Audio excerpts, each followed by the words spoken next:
Speaking of someone who is not mean, but I guess she could be if she really wants to be. Ching, ching, ching. Wonder Woman. Actress Lynda Carter reestablished her LGBTQ plus allyship recently by helping encourage a father to accept his transgender child. Carter posted a notification from local police announcing the arrest of the suspected murderers of transgender teen influencer Brianna Gay. The post included a picture of Gay smiling. Commenting on the announcement, Carter wrote, quote, "Rest in peace, beautiful girl," end quote, and added an emoji of the trans pride flag. In response, a trans female Twitter user named Jessica at Thorcorzer's wife wrote, quote, "Lynda, my dad grew up watching you as Wonder Woman and passed down that experience to me. Unfortunately, he isn't as open-minded as you, which is ironic because you're his hero. The world needs more people like you," end quote. A few days later, at the Corzer's wife replied, at Lynda Carter, "I came to him today. He took it really well. I came out to him today. He took it really well. Thank you so much," end quote. This Wonder Woman actress is a true hero. What are we all talking about? Wonder Woman, Miss Lynda Carter, still coming through, still being a hero and being such an ally to our community? I think to me she is like the perfect iconic story, almost like of a living drag queen.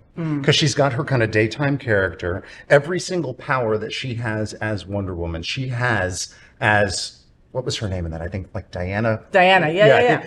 She has all of those powers. All she does is change her clothes to get to use them. I think there is just such a message of self-acceptance and empowerment that, you know, once you know who you are, you can use all your gifts in the world. It is so just no surprise to me that that is so gay iconic, but I am really happy to see that she's on our side for this. Right? You know, and I mean, I give her props. Every time I see a story about Lynda Carter coming to bat for us, I give her props. Always good. Because we forget that she's older, you know, and she comes from a certain time where these things were not okay. And they were not topics of conversation that were had just all out in the open that way, yeah, you know?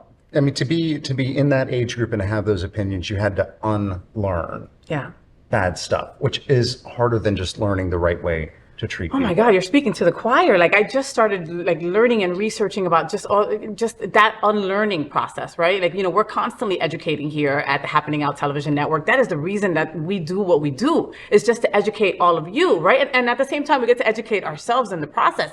But the unlearning part is also like another level of crack that we need to like break down. You know, it's like, do I really feel this way? Is this something that was indoctrinated to me, or is this how you treat another human being? Like, it's some crazy shit. I think so many times, and when you really are forced to evaluate your opinions, that you find out that they were just somebody else's opinions that you were holding. I think a lot of times, even like the dreams and goals that we have and set for ourselves belong to somebody else. When I was in school, my parents, my whole life in the military, you got to be either a doctor or a lawyer if you want to have any kind of money. I have any kind of future. Yeah, and it wasn't until I got to law school that I realized that like this was not even my dream. Wow. At all. Yeah.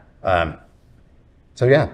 It totally happens. I can totally see that. I mean, you know, it's gross, and I can't believe I'm actually going to say this out loud, but I am. I remember being a kid and my mom saying bad things about gay people, you know, and just saying, "Oh, you would never want to be that way," or "Oh, if you ever see a gay," like literally like a stranger, right? Don't get into a white van, right? It would be kind of the same thing for gay people. It would be like, you know, I don't want you around that. They're not good people. The Lord doesn't like them, you know, and it's just like, and you start believing that shit, you know, and then once you know you're gay, then you're like, oh my God, I'm part of this group of people that my mom says are bad. And I think it can even be worse when it's more two-faced. Like, we have gay friends and we're cool socially, but then if you walk with a swish, we're going to call you faggy at the same time. That's really tough. It is. Lynda Carter, we love you. Ching, ching, ching, ching. So, did you enjoy the show? I know you did. So make sure to click subscribe so you won't miss any of the events, news, or interviews right here on the Faye What Show. Ring the bell at the bottom of the screen, right there, so you'll be alerted every time we're live. You can also click on the Happening Out Television Network logo so you can see all of the shows on the most diverse LGBTQ plus media network. Find out just what we're doing to bring the L and the G together right here on the Faye What Show. Get the week started with me.